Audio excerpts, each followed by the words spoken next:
Hello, and welcome back to the continuation and conclusion of Sherlock Holmes' Silver Blaze. "It's this way, Watson," he said at last. "We may leave the question of who killed John Straker for the instant and confine ourselves to finding out what has become of the horse. Now, supposing that he broke away during or after the tragedy, where could he have gone to? The horse is a very gregarious creature. If left to himself, his instincts would have been either to return to King's Pyland or go over to Mapleton. Why should he run wild upon the moor? He would surely have been seen by now. And why should vagabonds kidnap him? These people always clear out when they hear of trouble, for they do not wish to be pestered by the police. They could not hope to sell such a horse. They would run a great risk and gain nothing by taking him. Surely that is clear. Where is he then? I have already said that he must have gone to King's Pyland or to Mapleton. He is not at King's Pyland, therefore he is at Mapleton. Let us take that as a working hypothesis and see what it leads us to. This part of the moor, as the inspector remarked, is very hard and dry, but it falls away towards Mapleton, and you can see from here that there is a long hollow over yonder, which must have been very wet on Monday night. If our supposition is correct, then the horse must have crossed that, and there is the point we should look for his tracks. We had been walking briskly during this conversation, and a few more minutes brought us to the hollow in question. At Holmes' request, I was walked down the bank to the right, and he to the left, but I had not taken 50 paces before I heard him give a shout and saw him waving his hand to me. The track of a horse was plainly outlined in the soft earth in front of him, and the shoe which he took from his pocket exactly fitted the impression. "See the value of imagination," said Holmes. "It is the one quality which Gregory lacks. We imagined what might have happened, acted upon the supposition, and find ourselves justified. Let us proceed. We crossed the marshy bottom and passed over a quarter of a mile of dry, hard turf. Again the ground sloped, and again we came upon the tracks. Then we lost them for half a mile, only to pick them up once more quite close to Mapleton. It was Holmes who saw them first, and he stood pointing with a look of triumph upon his face. A man's track was visible beside the horse's. The horse was alone before, I cried. Quite so. It was alone before. Hello, what is this? The double track turned sharp off and took the direction of King's Pyland. Holmes whistled, and we both followed along after it. His eyes were on the trail, and I happened to look a little to one side, and to my surprise, the same tracks coming back again in the opposite direction. "One for you, Watson," said Holmes when I pointed it out. "You have saved us a long walk, which would have brought us back on our own traces. Let us follow the return track." We had not to go far. It ended at the paving of asphalt, which led up to the gates of the Mapleton stables. As we approached, a groom ran out from them. "We don't want any loiterers about here," said he. "I only wished to ask a question," said Holmes, with his finger and thumb in his waistcoat pocket. "Should I be too early to see your master, Mr. Silas Brown, if I were to call at 5 o'clock tomorrow morning?" "Bless you, sir, if anyone is about he will be, for he is always the first stirring." "But here he is, sir, to answer your questions for himself." "No, sir, no, it is as much my place is worth to let him see me touch your money afterwards, if you like." As Sherlock Holmes replaced the half-crown which he had drawn from his pocket, a fierce-looking elderly man strode out from the gate with a hunting crop swinging in his hand. "What's this, Dawson?" he cried. "No gossiping. Go about your business. And you, what the devil do you want here?" "10 minutes' talk with you, my good sir," said Holmes, in the sweetest of voices. "I've no time to talk to every gadabout. We want no stranger here. Be off, or you may find a dog at your heels." Holmes leaned forward and whispered something in the trainer's ear. He started violently and flushed to his temples. "It's a lie," he shouted. "An infernal lie." "Very good. Shall we argue about it here in public, or talk it over in your parlor?" "Oh, come in if you wish to." Holmes smiled. "I shall not keep you more than a few minutes, Watson," said he. "Now, Mr. Brown, I am quite at your disposal."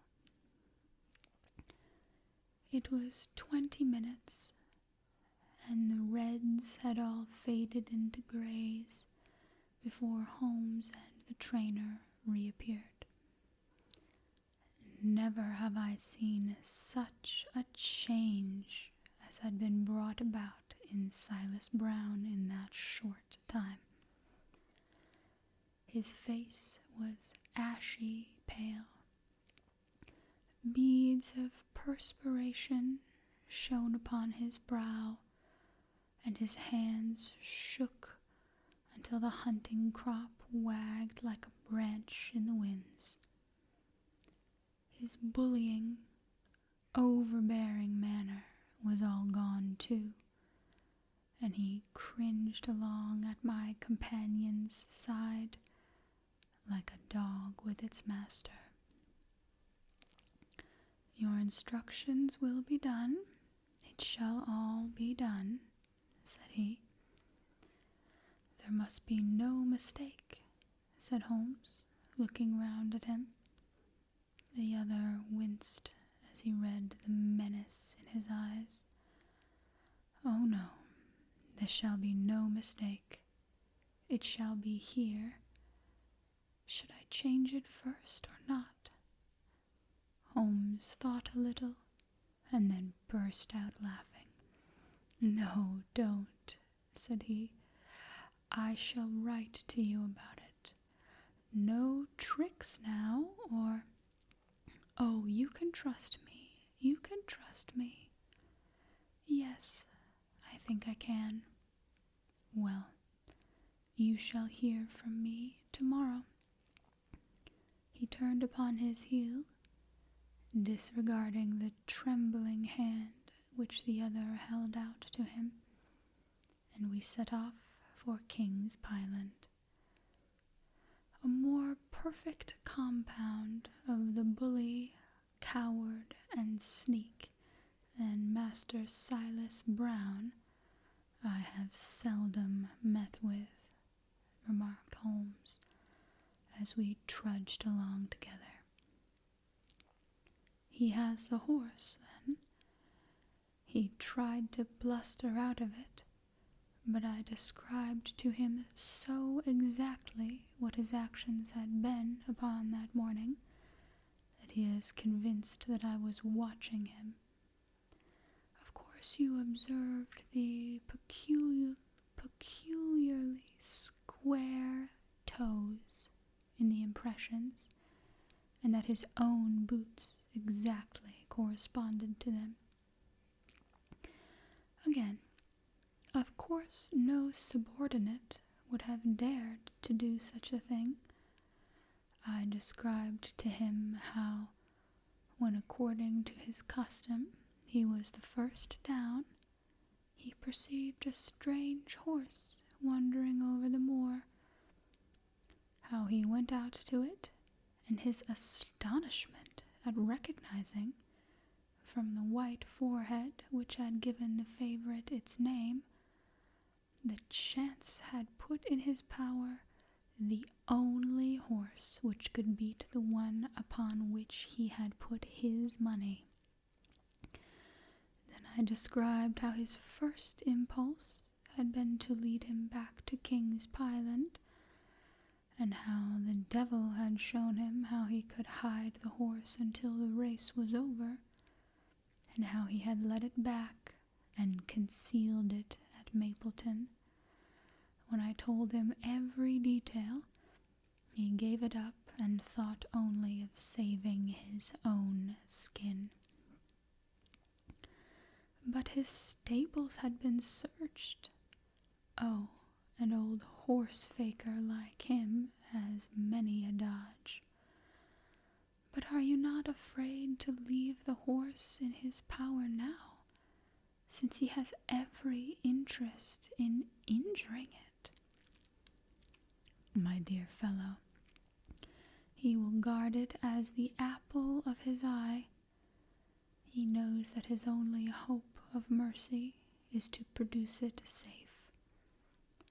Colonel Ross did not impress me as a man who would be likely to show much mercy in any case. The matter does not rest with Colonel Ross. I follow my own methods and tell as much or as little as I choose. That is the advantage of being unofficial. I don't know whether you observed it, Watson, but the Colonel's manner has been just a trifle cavalier to me. I am inclined now to have a little amusement at his expense. Say nothing to him about the horse." "Certainly not without your permission." And of course this is all quite a minor point compared to the question of who killed John Straker. And you will devote yourself to that? On the contrary, we both go back to London by the night train. I was thunderstruck by my friend's words. We had only been a few hours in Devonshire, and that he should give up an investigation which he had begun so brilliantly was incomprehensible to me. Not a word more could I draw from him until we were back at the trainer's house. The colonel and the inspector were awaiting us in the parlor. My friend and I returned to town by the night express, said Holmes. We have had a charming little breath of your beautiful Dartmoor air. The inspector opened his eyes, and the colonel's lip curled into a sneer. So you despair of arresting the poor murderer of Mr. Straker, said he. Holmes shrugged his shoulders. There are certainly grave difficulties in the way, he said. I have every hope, however, that your horse will start upon Tuesday, and I beg that you will have your jockey in readiness.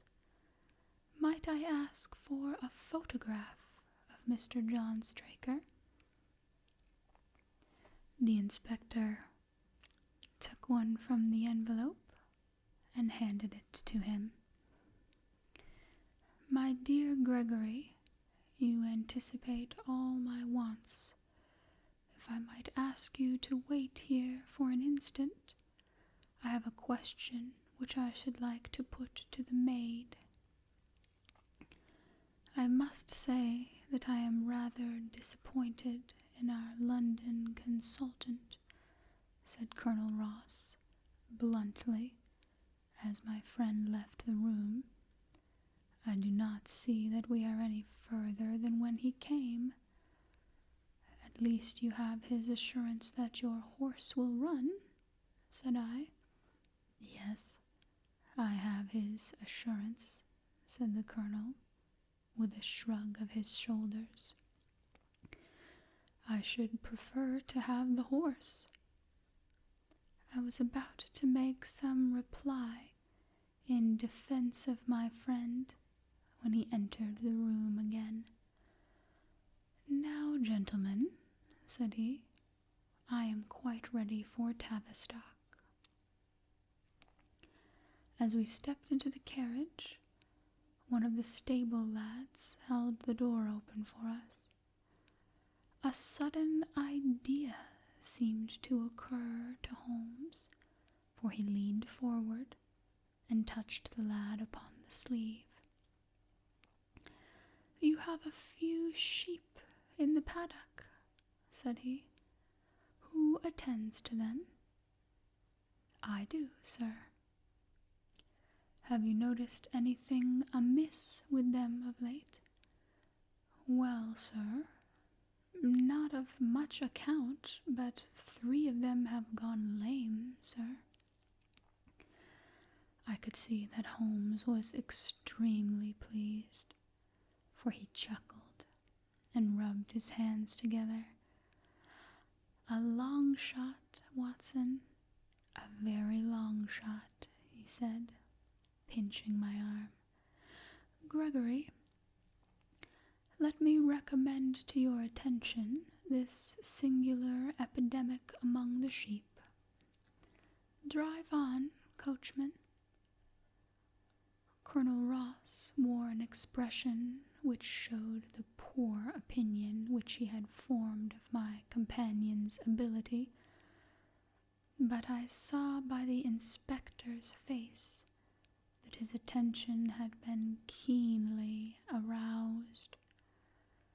you consider that to be important?" he asked. "Exceedingly so." "Is there any point to which you wish to draw my attention?" "To the curious incident of the dog in the night time." "The dog did nothing in the night time." "That was the curious incident," remarked Sherlock Holmes. 4 days later, Holmes and I were again in the train, bound for Winchester to see the race for the Wessex Cup. Colonel Ross met us by appointment outside the station, and we drove in his drag to the course beyond the town. His face was grave, and his manner was cold in the extreme. "I have seen nothing of my horse," said he. "I suppose that you would know him when you saw him?" asked Holmes. The colonel was very angry. "I have been on the turf for 20 years, and never was asked such a question as that before," he said. "A child would know Silver Blaze, with his white forehead and his mottled off foreleg. How is the betting?" "Well, that is the curious part of it. You could have got 15 to 1 yesterday, but the price has become shorter and shorter, until you can hardly get 3 to 1 now." Said Holmes. "Somebody knows something, that is clear." As the drag drew up in the enclosure near the grandstand, I glanced at the card to see the entries. "Wessex Place," it ran. 50 sovs, each horse with 1,000 sovs added, for 4 and 5-year-olds. Second, £300. Third, £200. New course, 1 mile and 5 furlongs. 1. Mr. Heath Newton's red cap, cinnamon jacket. 2. Colonel Wardlaw's pugilist, pink cap, blue and black jacket. 3. Lord Backwater's Desborough, yellow cap and sleeves. 4. Colonel Ross's Silver Blaze, black cap, red jacket. 5. Duke of Balmoral's Iris, yellow and black stripes. 6. Lord Singleford's Rasper, purple cap, black sleeves. "We scratched our other one and put all hopes on your word," said the colonel. "Why, what is that? Silver Blaze favorite?" 5 to 4 against Silver Blaze," roared the ring. 5 to 4 against Silver Blaze. 5 to 15 against Desborough. 5 to 4 on the field. "There are the numbers up," I cried. "They are all 6 there." "All 6 there? Then my horse is running," cried the colonel in great agitation. "But I don't see him. My colors have not passed." "Only 5 have passed. This must be he." As I spoke, a powerful bay horse swept out from the weighing enclosure and cantered past us. bearing on its back the well-known black and red of the colonel. "That's not my horse," cried the owner. "That beast has not a white hair upon its body. What is this that you have done, Mr. Holmes?" "Well, well, let's see how he gets on," said my friend, imperturbably. For a few minutes he gazed through my field glass. "Capital! An excellent start!" he cried suddenly. "There they are, coming round the curve." From our drag we had a superb view as they came up the straight. 6 horses were so close together that a carpet could have covered them. But halfway up, the yellow of the Mapleton stable showed to the front. Before they reached us, however, Desborough's bolt was shot, and the colonel's horse, coming away with a rush, passed the post a good 6 lengths before its rival, the Duke of Balmoral's Iris, making a bad third. "It's my race, anyhow," gasped the colonel, passing his hands over his eyes. "I confess that I can make neither head nor tail of it. Don't you think that you have kept up your mystery long enough, Mr. Holmes?" "Certainly, Colonel. You shall know everything. Let us all go round and have a look at the horse together.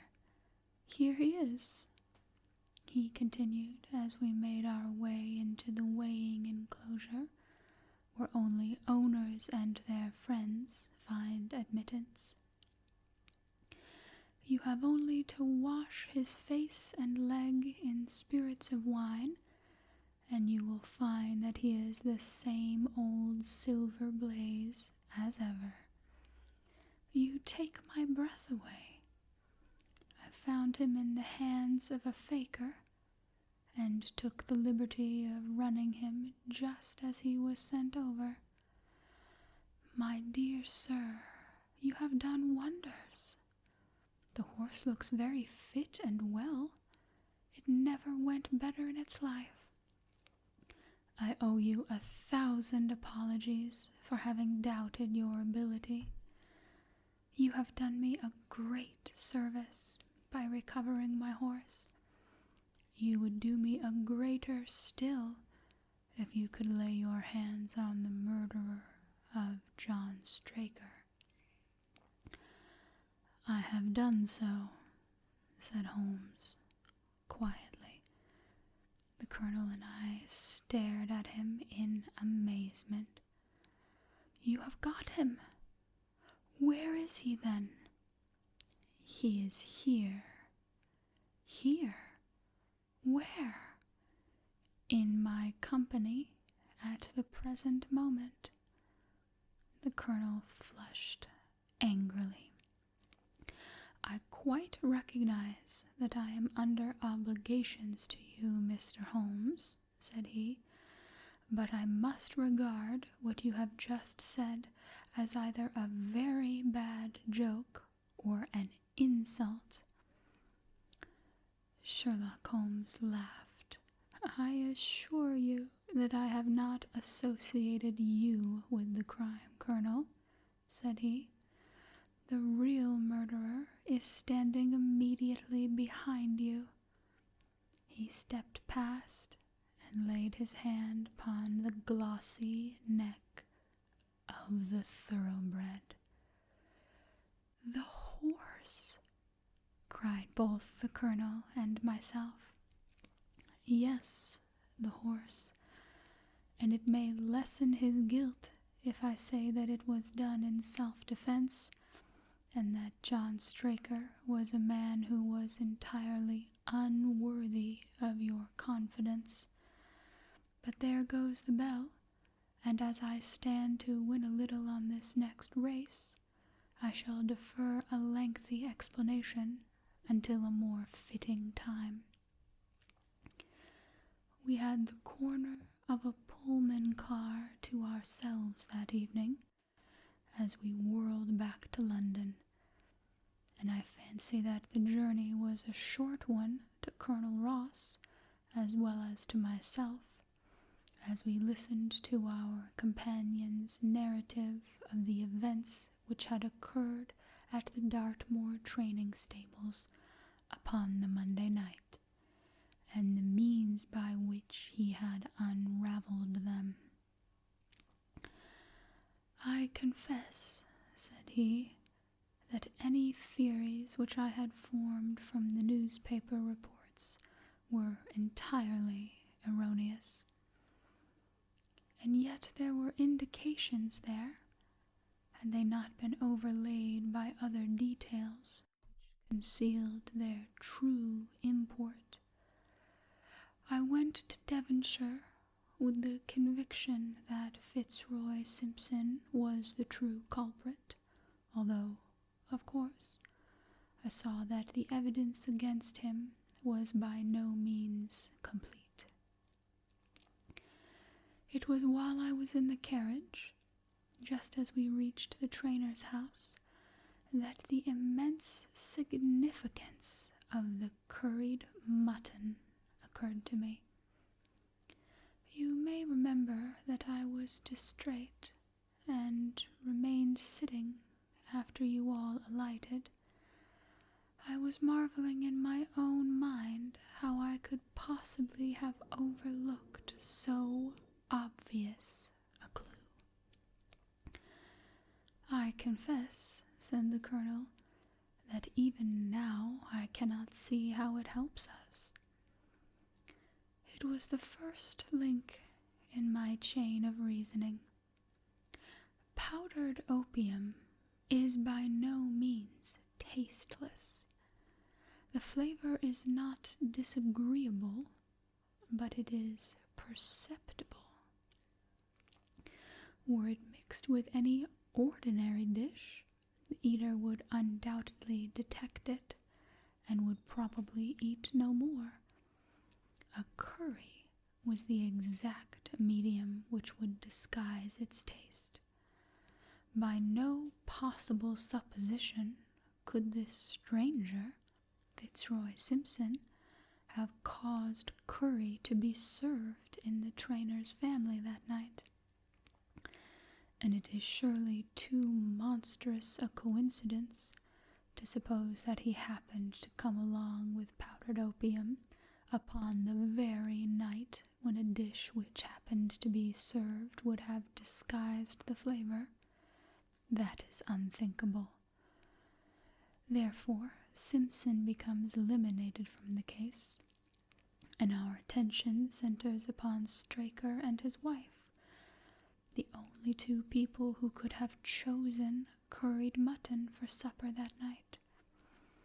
The opium was added after the dish was set aside for the stable boy, for the others had the same supper with no ill effects. Which of them, then, had access to the dish without the maid seeing them? Before deciding that question, I had grasped the significance of the silence of the dog, for one true inference invariably suggests others.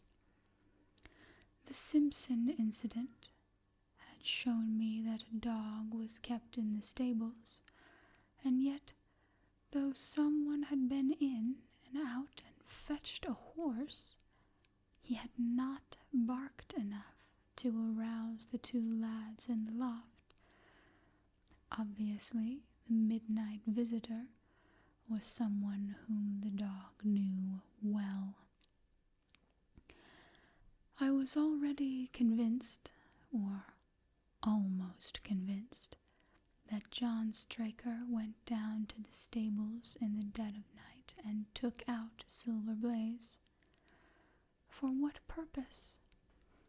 for a dishonest one, obviously, or why should he drug his own stable boy? And yet I was at a loss to know why.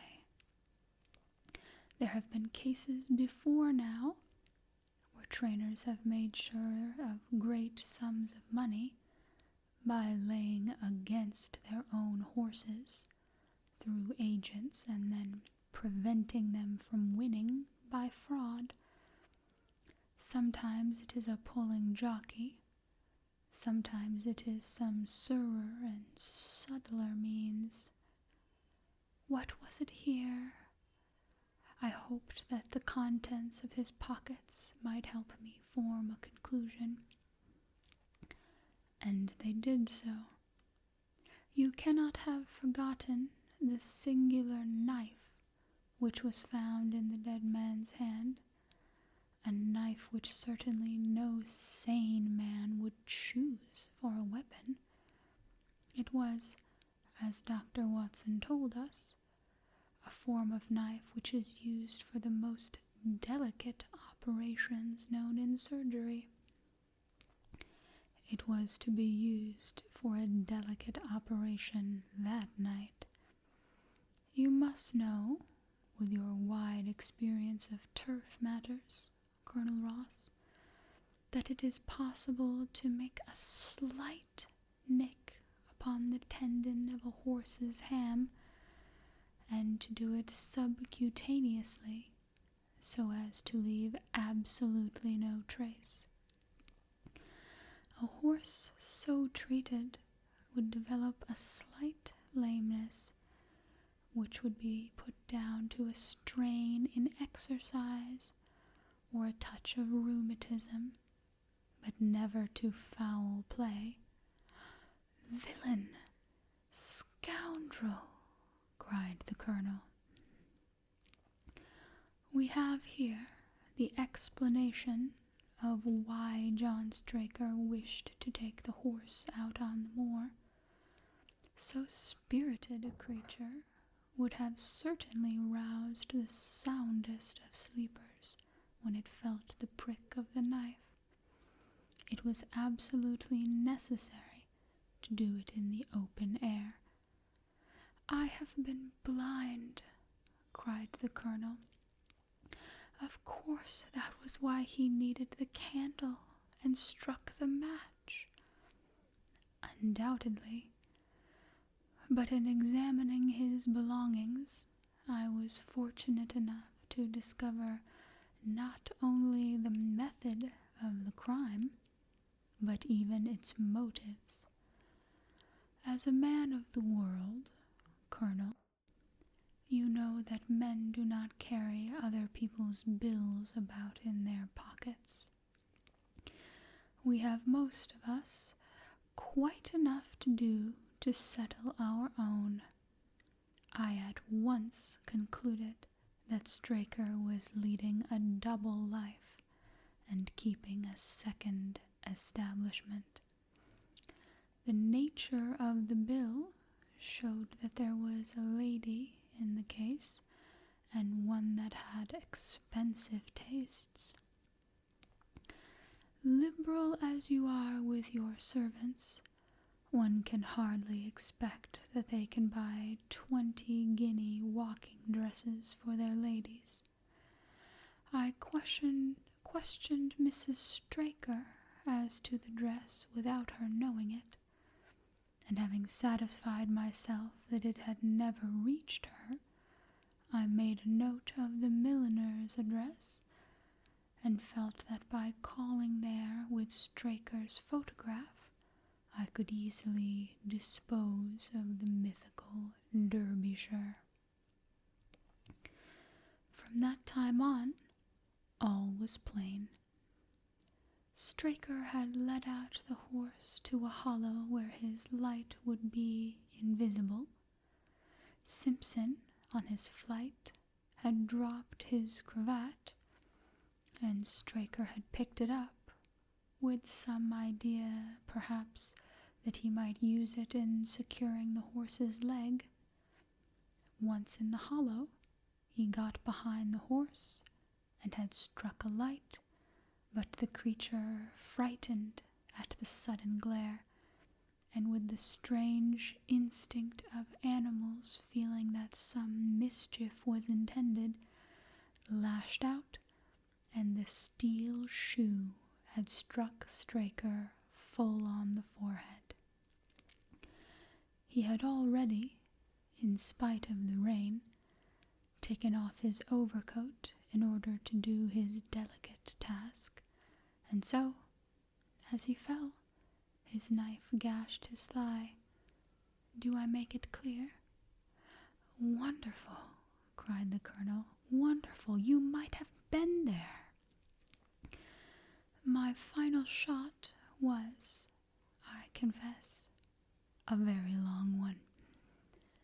It struck me that so astute a man as Straker would not undertake this delicate tendon-nicking without a little practice. What could he practice on? My eyes fell upon the sheep, and I asked a question which, rather to my surprise, showed that my surmise was correct. When I returned to London, I called upon the milliner, who had recognized Straker as an excellent customer in the name of Derbyshire, who had a very dashing wife with a strong partiality for expensive dresses. I have no doubt that this woman had plunged him over head and ears in debt, and so led him into this miserable plot. You have explained all but one thing, cried the colonel. Where was the horse? Ah, it bolted and was cared for by one of your neighbors. We must have an amnesty in that direction, I think. This is Clapham Junction, if I am not mistaken, and we shall be in Victoria in less than 10 minutes. If you care to smoke a cigar in our rooms, Colonel, I shall be happy to give you any other details which might interest you. The end. Thank you so much for joining me.